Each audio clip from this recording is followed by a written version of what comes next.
Okay, so Andrew, hello, and welcome once again to the latest in the podcast at TGS. How are you? I am extremely well, Peter. Thank you very much. And as ever, delighted to have this recording session for TGS Talks Accounting podcast. And as ever, the 30 minutes conversation we've just had should have been the one we recorded. Should have been the one we recorded. It has all the magic. It has all the magic, but we can regurgitate. Okay, let's do that. Let's regurgitate. Okay, so today's is a network organization structure special.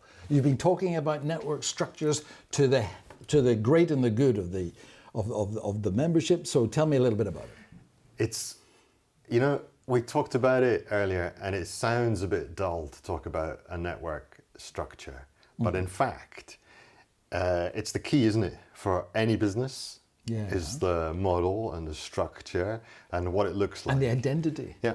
And so what's particularly interesting, if I've understood it correctly, what's particularly interesting about the TGS structure is this membership, ownership, something which is completely different from the likes of PwC. Yeah. What's that then? Well, we, at the risk of repeating myself, which I don't mind normally, is that the TGS network is owned by the members, and run by the members for the members. Now that sounds like a sort of made up thing that you just say, but it is. And there's no other network that is owned just by its members. Okay, so you had an AGM where you said this again. Yes. And the people who were there understand this. Yes. But we're repeating it because... we want more of them to get involved. Exactly. And we had 2 AGMs because, talking about structure again, and any business is like, any successful business is like this, that it will evolve. And I don't know if mutate is the word, but it'll evolve, it'll change. Okay. And TGS at the moment is made up of 2 structures. So there's the firm TSI, which holds the brand, the intellectual property, and the registration thereof and protection of the brand, TGS, the little TGS in the orange logo in the box. And you can be a shareholder of that. Yeah. And then you become a co-founder.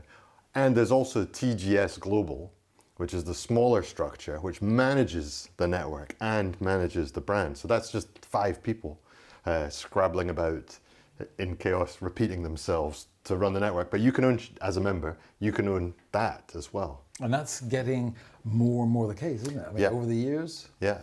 And we've jumped. I think we went from, first offer to buy shares, we had 15 shareholders. Second, we jumped up to 20-something, and now we're at 44, I think. Right. Out of 70 members, 44 of them are shareholders. And the reason why I feel like I'm repeating it is that we're just about to have another offer where the members can buy shares. So if you have not already bought shares, you could. Yeah. And if you have already got shares, you could have more. And the rules have changed, isn't it? Because now anybody in the network, they don't have to wait for 2 years. So that's so it's great. making it easier. Yeah, and also it's a kind of step on the way perhaps to using the brand. I mean, it's worth owning the brand if you want to rebrand and use the brand, which is a step in the progress. Yeah. It's a way of being more involved. You're more likely to be on the board or on one of the strategic committees when you're a shareholder. So it's a great thing. And okay, back to basics for me. Why bother joining a network? What's in it for the people? In general, that's the key question, isn't it?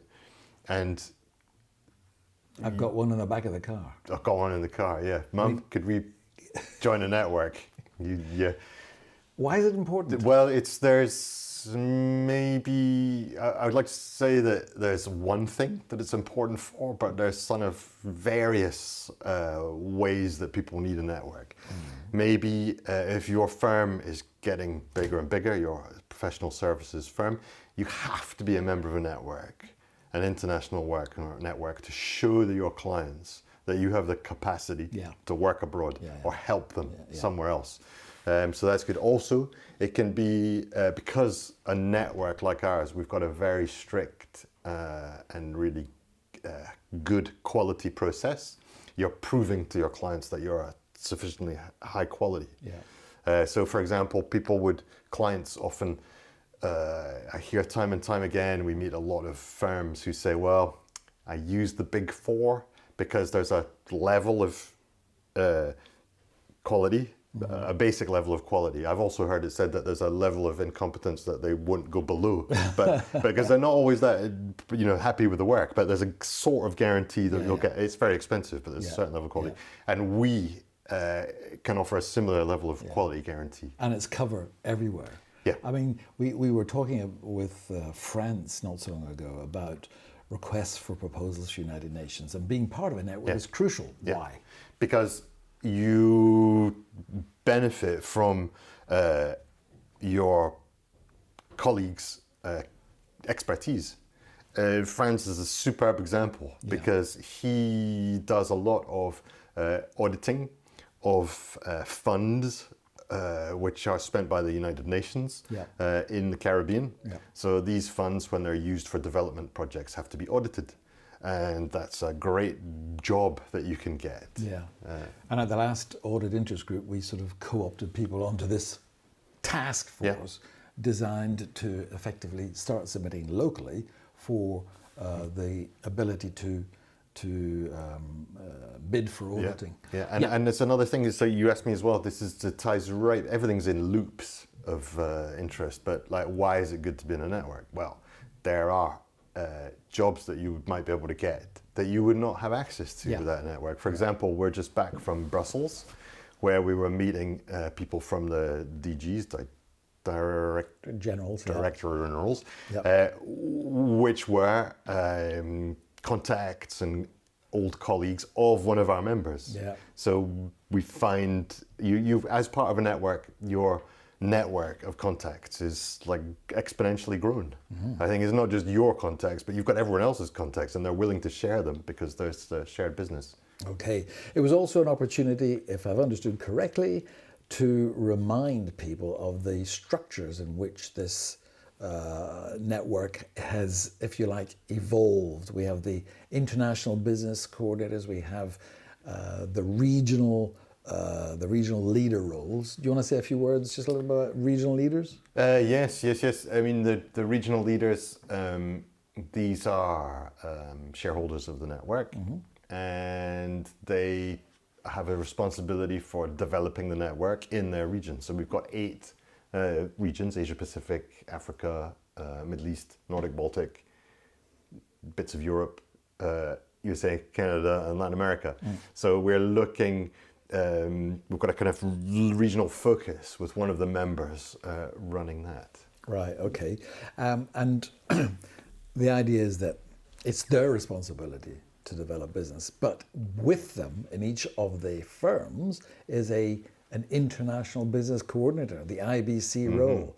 What are they going to be doing? Oof. Yes, this is great. And again, it's like repetition, but then again, if you hear this for the first time, it's not a repetition. Yeah. But each member firm has a person nominated who is responsible for basically their first responsibilities to log business that they refer to another firm in the referral logging platform so that they get paid. Yeah. Because a referral, there's a, I don't know commission. If there's a commission. Yeah. I was going to be in French there and say renvoi l'ascenseur.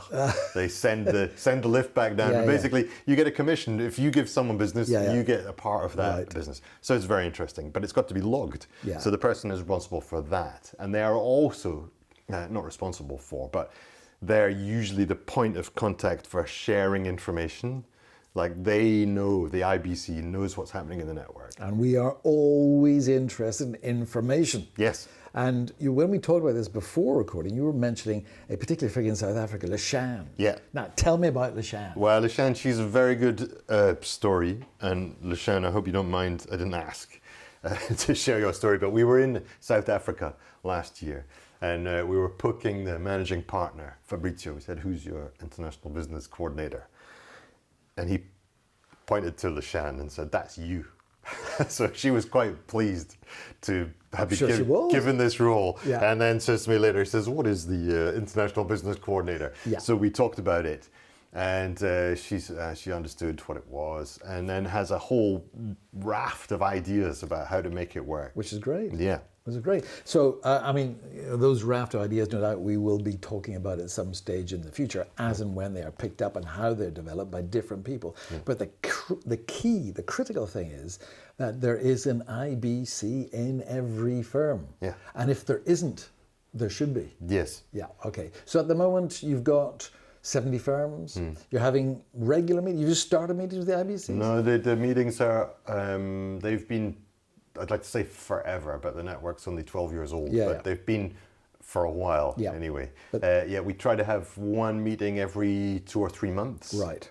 Okay. With the IBC. But this was the IBC's specifically defined roles. Yes. So if you are an IBC person, or if you know the IBC person, you can share your ideas with that IBC person, or if they're your ideas, you can share them with us, because we want to know what it is you are able to do. Yeah. Okay, right. So, any other news from the network organization structure special? Yes.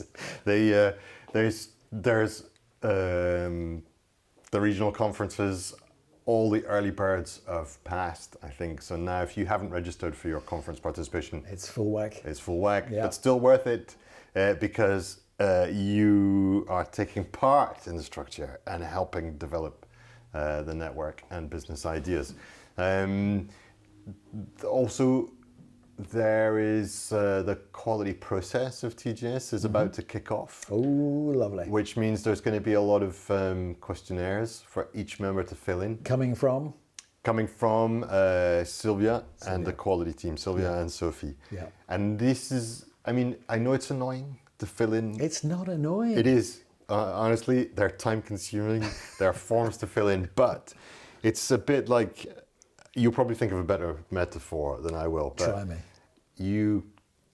because you fill in your information and all the other members fill in the similar information, we will be able to share with you what success looks like and how you can also be more successful. Okay, all right. And that's partly the idea with the IBC, is sharing success stories. It's not just a marketing word. Yeah, yeah. It's like, well, the firms in the network who do really well and have a positive return on investment do this. Yeah. I mean, I'm not giving examples, but that's the idea. And we charted some case studies last year. I think we asked people to submit ideas or examples for case studies, which we published online. Yeah. So yes, okay. So what happens next then? Well, the next is they will get the questionnaires. They will fill them in, probably within the next few days, obviously. Absolutely. And then we'll be able to churn this data Yeah. and send them their quality report, which will have recommendations for improvement. And that recommendations for improvement, it's all like how to make your firm higher quality, how to be more attractive in your local market, and how to generate more business from your network. Yeah, because the stronger membership. the network, the bigger the brand, the better the opportunity to get the better quality. More is more.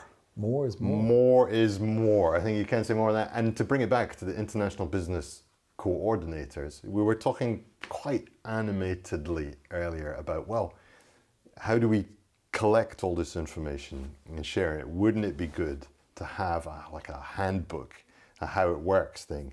And that's in development. I hear myself saying we've been writing the book about it, not just metaphorically, but physically writing the book called, working title, Network to Success. Yeah. I mean, it's stuck in my brain. Maybe something will be better. But I think I'm hoping so. no, that's good to hear, because sometimes you think. Anyway, so the idea is this is a book of all the tricks and tips, not tricks, just the things that if you do this, you will get a bigger return on your investment. Yeah. And we're going to make a series of videos, little training courses for the IBCs, so that instead of it feeling like we're repeating, we're actually checking that people are doing it. And that's my motivation to get that book finished. And it's people like Lishan, Yeah. excuse me for mentioning it Yeah. again, but it's people like Lishan who come up with the ideas which will stimulate the sort of evolution of this book, this handbook. Yeah, absolutely. Because the book is a continual work in progress. Because we suggest this is going to help you increase your referral business. Yeah. And then you try it, and you think, well, no, this worked. Yeah. And then we'll include that in the next version of the book. And maybe it's a good time to mention the IBC of the new member in Singapore, Sun Young, who was telling me, why do you look at increasing your return on investment by 10%? He said you should be trying to 10x it. Oh, that's the sort of attitude. But I mean, it's great. The question is, I guess there'll be IBC people tremoring in their boots around the world saying, "Oh, but I've got so much work to do anyway." But the point is, there's something in it for them. Yeah, yeah. Well, there's something in it for them. Yeah, absolutely. And maybe the focus is like the 10x. 10 times your current return on investment. I mean, in a way, why not? It's like it's very American management book, clickbait, vertical thinking. And yet, when we put, again, just back from Europe, things tie in. We were asked, okay, if you're looking at getting advisory work from the European Commission, there's a lot of it about. And in fact, this came from a conversation that there was a document we read recently that the Commission had commissioned a survey to say we're spending too much money on external consultants. So from that, as an external consultant, business advisors, we read, there's money to be made in consulting. Yeah. So it seems the wrong way around, but there are certain advisory jobs which are 10x. Yeah. And there are certain advisory jobs which are 10%. Yeah, yeah. So you can choose how to orient your business. Do you want to do things which are the term goes, but do you want to do jobs with a very high value, or things which need a high volume with a small value? Yeah. So that's a choice. So that's part of the IBC's job to develop that sort of advisory approach. Excellent. So then, we've got the conferences, as you say, the early birds have passed registration for the various regional conferences. Are the dates up? Yes, on the website you'll find the dates. Europe, Middle East and Africa conference in May, the Americas conference at the end of May, 28th and 29th of May, unfortunately or haphazardly, that's on Memorial Day.